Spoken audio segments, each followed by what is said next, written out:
Okay, so for this audio lecture, we are going to be looking at staining techniques and focusing on gram-positive versus gram-negative.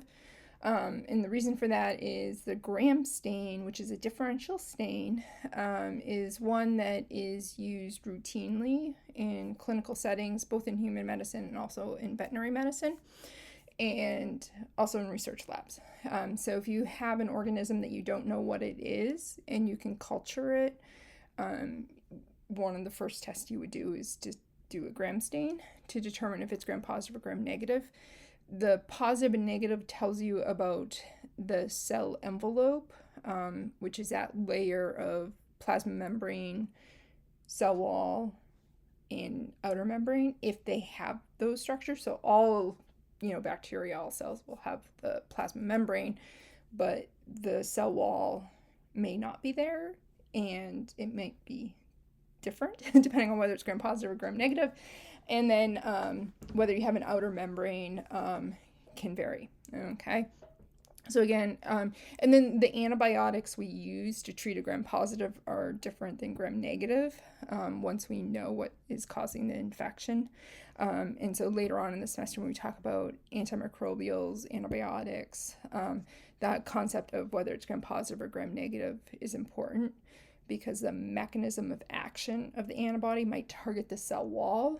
And if you're gram negative, you don't have a thick cell wall, so it doesn't make those antibiotics won't work well against you. So the bacteria, the infection would be able to progress potentially. So again, you want to make sure you're treating with the correct antibiotic. All right, some background information from chapter 2 about stainings. So the way staining works is that we have different dyes. Some dyes are basic, and so they're positively charged, and then some are acidic, which are negatively charged. So it means basic dyes are going to bind to different things than acidic dyes, and so by using different dyes and a different combination of dyes and dyes that show a different color, we can stain cells and then be able to identify them. When we use a single stain, it's known as a simple stain. So instead of just calling it a single stain, we call it a simple stain. So simple stain, you might use crystal violet, but you might use methylene blue, you might use any of the number of different stains that we routinely use in the lab. Crystal violet's kind of a go-to though. And with a simple stain, you can determine the size, the shape, and arrangement of bacteria. That really it gives us a lot of information, but it doesn't give us the same kind of information like a gram stain would, because gram stain tells us a little bit more and will tell us again how we should progress in treatment of said bacteria. So as I was just mentioning, we can use differential staining, and in this case, we're going to use like 2 different stains. So to determine whether the microorganism is this or is it that. So again, with gram stain, we try to determine whether the bacteria is gram positive or gram negative. Keep in mind there is a third option, neither. And then like acid fast staining, we're trying to determine, is it acid fast, what we call acid fast positive, or is it acid fast negative. So again, differential, it's like either is it this or it's that. We can also use differential staining to look at certain structures. So is it present or is it absent? So if you are looking in chapter 3 at different structures, bacteria can have capsules or slime layers. So capsules are important because capsules allow the bacteria to evade the immune response. So it would be beneficial to know whether your bacteria has that or not. And so you can see in panel C a capsule staining, and so you can kind of see that halo that's around the bacteria indicating it's positive for capsule. So again, treatment strategies might be a little bit different if you have a capsule, because antibiotics aren't going to be as effective getting in. And then in D, you can see the flagella staining, the follicular staining of the bacillus here. And so again, that would let us know that it could help identify what type of bacteria we have by using that. Again, what we're going to focus mostly is on this gram stain because that's the one you will be routinely doing in the lab. And it's routinely one that if you're sick with something and it's being sent out to be cultured, they would do a gram stain on it. So in this image on panel A, you can see how there are purple cells and then there are also red cells. So the purple cells are what's known as gram positive. And then the red cells are what's known as gram negative. So I remember P, purple begins with a P, gram positive, positive begins with a P. So purple cells are positive. Red cells, that doesn't begin with P. So they are negative because negative doesn't begin with a P. Okay. Looking at the procedure for this technique, you can see here in this figure the steps that you would take in order to do a gram stain. And again, in the lab, you'll end up doing this procedure. And so I'm showing you this more so you have an understanding of what's going on during the staining, not for the exam for you to memorize the steps because you're going to be assessed that in lab. So your first stain, which is known as the primary stain, is crystal violet. So that's going to have a purple color to it. So you put that onto your cells after you've attached the cells to the slide. And all of the cells will actually stain purple because there's no other option. You're going to rinse that, so any of the crystal violet that's not bound, that's just excess, would be washed away. You then come in with iodine. Iodine's modine, and so it actually binds to the crystal violet and complexes with it. So the crystal violet with the iodine then gets trapped in the cell wall. So that, remember that we said with the cell wall being made up of peptidoglycan, it has this mesh-like appearance. And again, that crystal violet iodine, or CVI complexes, get trapped in that mesh. That only happens for the gram positive bacteria because gram negative only have a single layer for their, they have a very thin cell wall, so they don't have that mesh in their cell wall. Mesh-like appearance. So those complexes don't get trapped, so they can get washed away. We do a rinse to make sure there's no excess iodine. It's important to note that, when we look at iodine, it has like a kind of browny, yellowy, orangey color to it. That's not the case when you look at it underneath the microscope. So it doesn't really have much of a color when you look at it underneath the microscope. The next step is you come in with alcohol, and the alcohol is a decolorizer. So it's going to help to remove any of that remaining crystal violet iodine complexes that are not strongly bound, really trapped into the mesh. And then it's also going to kind of poke holes into that outer membrane of the gram-negative bacteria.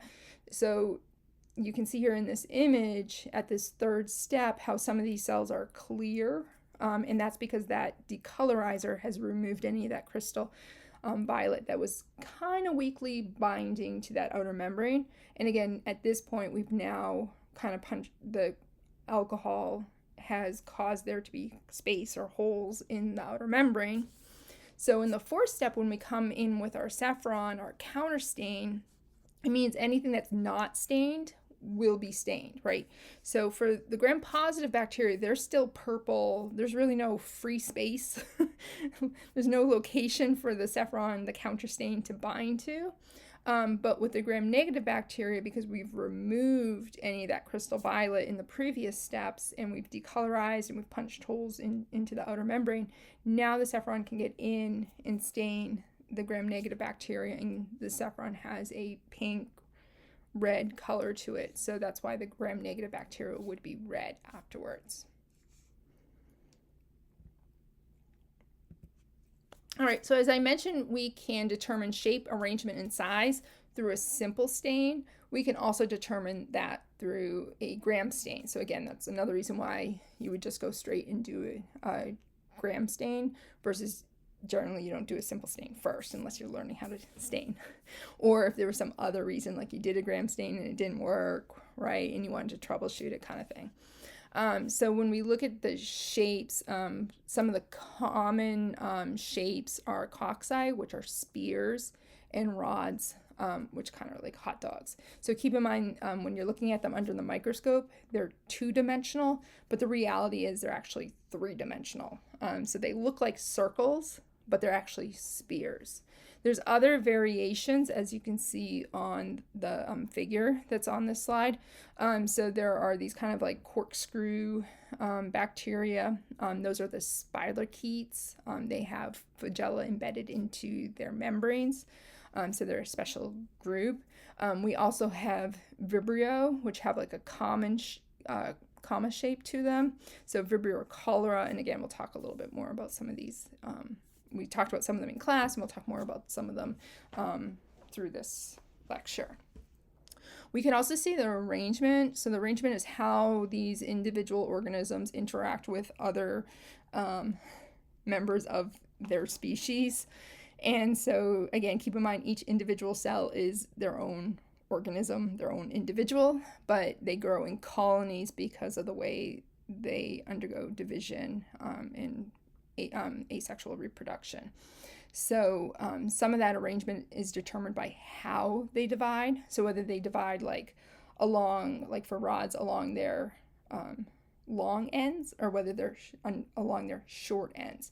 So you might see something where it ends up being like chains. So in panel A, or actually what's marked as panel D, the top panel, those are actually, if you look closely, those are actually bacillus that are end on end. So that would be known as a streptobacillus because it's a chain of bacillus. At the same time, we could have a chain of cocci, so a chain of spears, and that kind of looks like a pearl necklace, and we'll actually see that in the next slide. Okay. Sometimes they separate, so they don't stay together after they divide, so they kind of can look like single organisms there. And then the size can vary, so we can have really large bacteria. So there are bacteria in really unique environments that are large enough that you don't actually need a microscope to see them. Where most part we either have to have like thousands of them on top of each other, which is a colony, growing on an agar plate for us to be able to see them without the microscope, or we have to look at them underneath the microscope. So E. coli is probably going to be one of the larger ones you'll see, where something like strep is a lot smaller. These are some of the different arrangements that we see for cocci. Again, cocci are spears, and they can be in pairs, which would be known as diplococcus, so dip2. Streptococcus, which you see in panel A, that is chains. So they're end on end, so again, they look like pearl necklaces. The middle panel is staphylococcus, and so staph means clusters, grape-like clusters, and so just like if you were to go to the grocery store and buy grapes, there are going to be these kind of random number of grapes in a cluster. There's random number of cells in the cluster, so it's not a set number. It's these irregular clusters. And you probably recognize strep and staph because there are infections that are due to overgrowth of streptococcus, like in your throat, you might get strep throat, and staph, you might get like a skin lesion that is not repairing quickly, and there could be a staph infection. Both strep and staph, more so in the news about staph, there is antibiotic resistance of those. So obviously you might be familiar with like MRSA and such. Just keep in mind that not every strep, not every staph is and does have antibiotic resistance. We also have tetrads. So tetrads are going to be 4 cocci. So they're kind of like in a square. So keep in mind these are 3-dimensional. So it might look like you've got pairs, and then it also might look like you've got groups of 4, depending upon how those bacteria are sitting in relationship to how you are viewing them on the microscope. So if it looks like you have what's called a mixed culture, like 2 different arrangements, and it's diplo and groups of 4, it's probably actually tetrads. Okay. And so sometimes they are referred to as micrococcus. So micrococcus tends to have be found in tetrads. It can also be found in staph. It can also be found as Sarsinia. So Sarsinia will actually have is 4 4 and 4, so 8 cocci together. So this, no matter how you look at it, looks like there's 4. So they're pretty interesting, looking at them underneath the microscope. And if you were to take a sample from like someone's shoe, you would probably find all these different bacteria arrangements underneath the microscope. And then again, keep in mind there's different shapes like bacillus, which are rods, and again, those can be found where they are in chains, so streptobacillus. So you do want to make sure that if you're just saying strep, again, if someone's got a sore throat and we say strep, the understanding is that it's streptococcus, but just keep in mind that there is streptobacillus. There's also coccobacillus, so these are very short rods that almost have an appearance of a spear. Vibrios, as I mentioned, those have a common shape. Sporilia, they actually have kind of this like swiggle appearance to them. And then spirochetes, as I mentioned, they're actually going to be like a cork, kind of like a corkscrew look to them. And again, that's because they have these embedded flagella in their periplasm space between their cell wall and their cell membrane. And that causes them to actually bore into tissues, as we mentioned in class. So, all right, so when we look at gram-positive versus gram-negative, really what that stain is testing and then giving you results as far as what is in their cell envelope. And so when we refer to cell envelope, we're talking, as I mentioned before, we're talking about the plasma membrane, the cell wall, and the outer membrane. So we want to keep in mind the cell wall of a bacteria. Its function is to maintain its shape, also to maintain osmotic pressures, make sure toxic material can't enter in, and it is made up of peptidoglycan. So peptidoglycan, or PG, is the subunit that basically repeats to make up the cell wall. So if we were thinking about building a wall and we had bricks in it, for bacteria, those bricks are peptidoglycan. We're probably familiar with cell walls from plants. They use cellulose. And then if we're looking at the cell walls for fungi, that's going to be chitin. It's spelled CHITIN,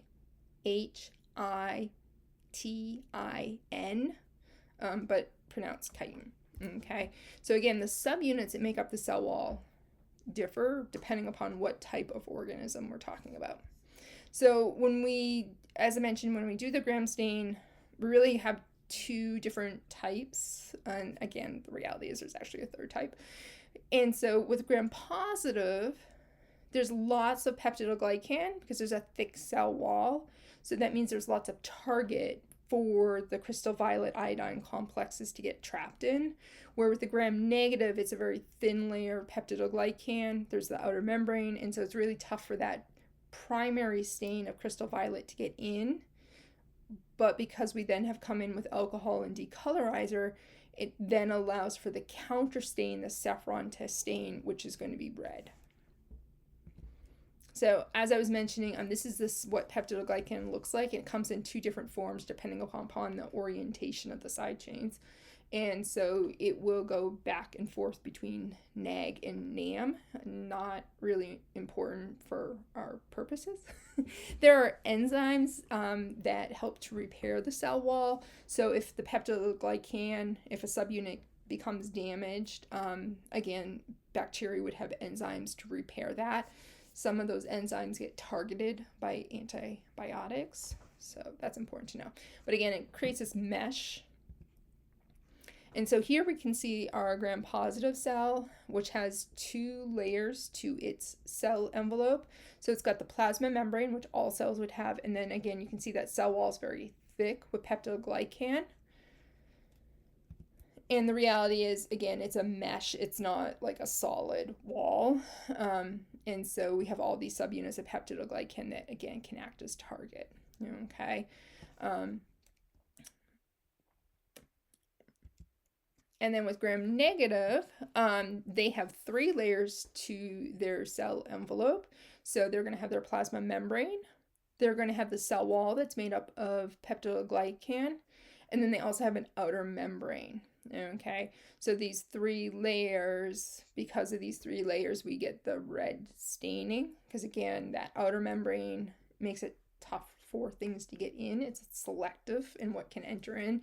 So there would be proteins embedded in it, that there would be transporters in there, some of the proteins, and there's also LPS, lipid polysaccharide, in that outer membrane. And so those contribute to the staining of the gram-negative bacteria. And just to give you a different way of looking at what that cell envelope looks like for gram-negative, as you can see here, we have our plasma membrane, then we have our cell wall that's made up of peptidoglycan, and then we have that outer membrane. This textbook groups that outer membrane and the peptidoglycal layer as a cell wall. Most don't. And I'm of the school that we don't group them, we don't group them together, so just keep that in mind. You can notice here, if you look closely, there is lipid polysaccharide showing here, and that's found in the outer membrane. Lipid polysaccharide is important in gram-negative bacteria because it consists of 3 parts. So there's the lipid portion, which is referred to as lipid A. There's and then there is the saccharide, which is the sugar, and then there's the O antigen. And so the O antigen, as the name inclines, antigen is something the immune system would be able to recognize. So what can happen with gram-negative bacteria is that your immune system recognizes that O antigen and then targets the gram-negative bacteria and kills it. The lipid A normally is buried in the outer membrane, so that you can think of the O antigen is going to be on the outside where the immune system can interact with it. So now cell's been killed, lipid A gets released because cell is killed, outer membrane doesn't dissolve, but it gets broken down by the phagocytes, and lipid A gets released. Lipid A can get incorporated into cells that have phospholipids, which is all cells, right? So all of our cells have plasma membranes that have phospholipids in them, and so this lipid A, which actually acts as a toxin, will then kill those cells. So this is one of the reasons why with gram-negative bacteria, you're susceptible to a systemic response, so a system-wide, body-wide response, and you can even go into not one organ failure, but multiple organs failing. So gram-positive bacteria, their toxins tend to be exotoxins that get secreted out. So those are proteins. We can denature proteins. We can neutralize proteins. We have to have the correct receptor to bind said proteins. So exotoxins that are produced by gram-positive bacteria are limited in the cells they can target. Gram-negative, because its toxin is what's called an endotoxin, and because it's lipids tend to be more stable, so you can't denature them. It's hard to neutralize them, and they get incorporated into all cells because you don't need a receptor for them to be incorporated into the membrane. So again, this is one of the concerns, and so some of the different therapies look at targeting LPS, but in a way to neutralize that lipid A, or make it so the immune system doesn't target the O antigen. So again, as I've mentioned, when we're looking at that gram stain, we're really looking at how are the stains reacting to the cell wall and the properties of the cell wall. And so I'll let you can read this at your own leisure. And again, I just want to point out that when you do a gram stain, it's the reason why it's important to do the iodine step is that it complexes with crystal violet. I always tell students, when I was teaching the lab, it's kind of like the iodine cleans the diamond and makes it brighter and shinier and more intense of a purple, so it's easier to see. So if you do your stain and you notice that your purple's really muted and very light color, lilac, it could be a couple things. One, you need to leave the crystal violet stain on longer, or two, check to make sure you're leaving your iodine on long enough, or that your iodine hasn't been exposed to light. So iodine is light sensitive. Generally we put them in the dark bottles, so it should be more stable. But again, if you notice your purple's not very intense, it could be because you're not creating those crystal violet iodine complexes. All right, so I'm briefly going to just talk about these two other structures that we can see outside of the cell wall. That's capsules and slime layers. So capsules, so both capsules and slime layers are made up of polysaccharides. For capsules, the polysaccharides are well organized, so they're dense, interconnected. So I think of like an M&M, the sugar coating on an M&M. The sugar coating on the M&M protects the chocolate so it doesn't melt in your hand. That sugar coating's like a hard coating of sugar. And so capsules are kind of this like hard coating. It protects what's inside from the host. So you're going to have phagocytes that are going to be trying to make direct contact with these potential pathogens, right? To undergo the process of phagocytosis.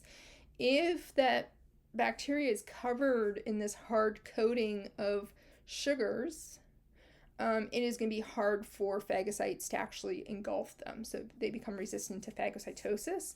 And if we're resistant to phagocytosis, it means the bacteria gets to survive and it can cause infection. Also protects it from desiccation or drying out.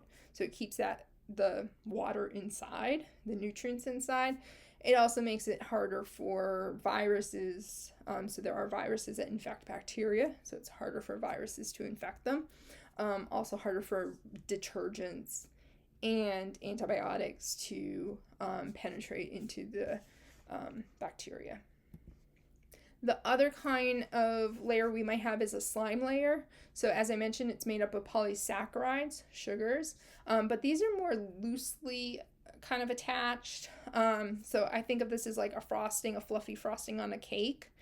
When you frost a cake or put a crumb coating, it's meant to keep the nutrients inside, keep the moisture of the cake so it doesn't get all dry and gross. And so similarly, the slime layer allows that for the bacteria, so that polysaccharide layer, again, helps to kind of protect the bacteria from drying out, from not having nutrients.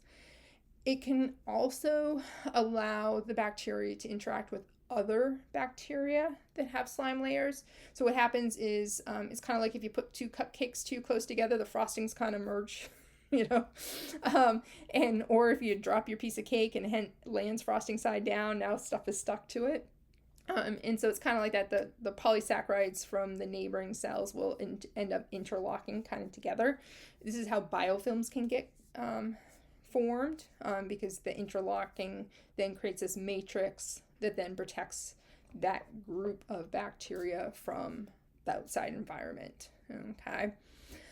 In both cases, under survival situations, the bacteria can utilize the capsule or the slime layer, the polysaccharides, as a source of nutrients, so it can make ATP and continue to survive.